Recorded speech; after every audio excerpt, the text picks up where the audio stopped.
ಐತಿಹಾಸಿಕ ಲಕ್ಕುಂಡಿ ಗ್ರಾಮದಲ್ಲಿ ಇವತ್ತು 13ನೇ ದಿನದ ಉತ್ಖನನ ಕಾರ್ಯ ಆರಂಭ ಆಗ್ತದೆ. ಈಗೇನು ಕೆಲವೇ ಕ್ಷಣಗಳಲ್ಲಿ ಕೂಡ ಮತ್ತೆ 13ನೇ ದಿನ ಉತ್ಖನನ ಕಾರ್ಯ ಆರಂಭ ಆಗ್ತದೆ. ಈಗಾಗಲೇ ಕಾರ್ಮಿಕರು ಕೂಡ ಒಂದು ಸ್ಥಳಕ್ಕೆ ಬಂದಿದ್ದಾರೆ.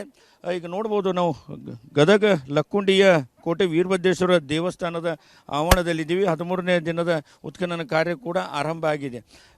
ಏನು ನಿನ್ನೆ 3 ಹೆಡೆಯ ನಾಗರ ಶಿಲೆ ಏನು ಪತ್ತೆಯಾಗಿದೆ, ಆ ಒಂದು ಶಿಲೆ ಪತ್ತೆಯಾದ ಹಿನ್ನೆಲೆಯಲ್ಲಿ ಮತ್ತು ಸಾಕಷ್ಟು ಕುತೂಹಲ ಕೂಡ ಹೆಚ್ಚಾಗಿದೆ. ಯಾಕೆಂತಂದರೆ ಇಲ್ಲಿ ಏನು ಈ ಒಂದು ಸ್ಥಳದಲ್ಲಿ ಏನು ಕೋಟೆ ವೀರಭದ್ರ ದೇವಸ್ಥಾನ ಐತಿಹಾಸಿಕ ದೇವಸ್ಥಾನಗಳಲ್ಲಿ ಆವರಣದಲ್ಲಿ ಪದೇ ಪದೇ ನಾಗರ ಶಿಲೆಗಳು ಪತ್ತೆಯಾಗೋದ್ರಿಂದ ಇಲ್ಲಿ ಏನಾದರೂ ನಿಧಿಯ ಮುನ್ಸೂಚನೆ ಇದೆಯಾ ಅಂತ ಪ್ರಶ್ನೆಗಳು ಕೂಡ ಈಗ ಕಾಡ್ತಾ ಇದೆ. ಯಾಕೆಂದರೆ ಈಗಾಗಲೇ ಲಕ್ಕುಂಡಿ ಗ್ರಾಮದಲ್ಲಿ ಚಿನ್ನ ಪತ್ತೆಯಾಗಿದೆ, ವಜ್ರ ಹವಳುಗಳು ಎಲ್ಲವೂ ಕೂಡ ಪತ್ತೆಯಾಗಿದೆ. ಹೀಗಾಗಿ ಸಂಪದ್ಭರಿತ ನಾಡು ಅಂತ ಅನ್ನೋದು ಇತಿಹಾಸ ಸಾರಿ ಹೇಳ್ತಾ ಇದೆ. ಹೀಗಾಗಿ ಇತಿಹಾಸ ತಜ್ಞರು ಕೂಡ ಹೇಳಿದ್ದಾರೆ ಇಲ್ಲಿ ಚಿನ್ನ ಟಂಕಿಸುವ ಒಂದು ಟಂಕಸಾಲಿ ಇತ್ತು. ಜೊತೆಗೆ ಕಲ್ಯಾಣ ಚಾಲುಕ್ಯರು, ರಾಷ್ಟ್ರಕೂಟರು, ವಿಜಯನಗರ ಸಾಮ್ರಾಜ್ಯರು ಆಳಿದ ನಾಡು.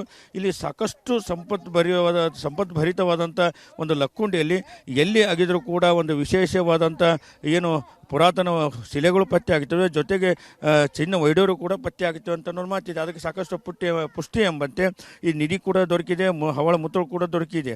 ಈ ಹಿನ್ನೆಲೆಯಲ್ಲಿ ಏನು ಅದರಲ್ಲೂ ವಿಶೇಷ ಅಂದರೆ ಈ ಒಂದು ಲಕ್ಕುಂಡಿಯ ಏನು ನಿಧಿಯನ್ನು ಸರ್ಪಗಳು ಕಾಯ್ತಾ ಅನ್ನೋ ಮಾತು ಕೂಡ ಗ್ರಾಮಸ್ಥರು ಮತ್ತು ಹಿರಿಯರು ಹೇಳಿದ್ದಾರೆ.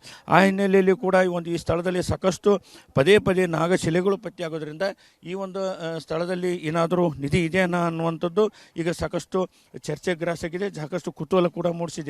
ಹೀಗಾಗಿ ಈ ಒಂದು ಲಕ್ಕುಂಡಿಯ ಭೂಗರ್ಭದಲ್ಲಿ ಏನೆಲ್ಲ ಇದೆ ಅನ್ನುವಂಥ ಕುತೂಹಲ ಈಗ ರಾಜ್ಯದ ಜನರಲ್ಲಿ ಕೂಡ ಕಾಡ್ತಾ ಇದೆ. ಹೀಗಾಗಿ ಇಡೀ ರಾಜ್ಯ ಮತ್ತು ದೇಶದ ಜನರ ಚಿತ್ತ ಈಗ ಲಕ್ಕುಂಡಿ ಗ್ರಾಮದತ್ತ ನೆಟ್ಟಿದೆ ಅಂತ ಹೇಳ್ಬೋದು. ಕ್ಯಾಮರಾಮನ್ ಶಂಭು ಜೊತೆ ಸಂಜು ಪಾಂಡ್ರೆ, TV9 ಗದಗ.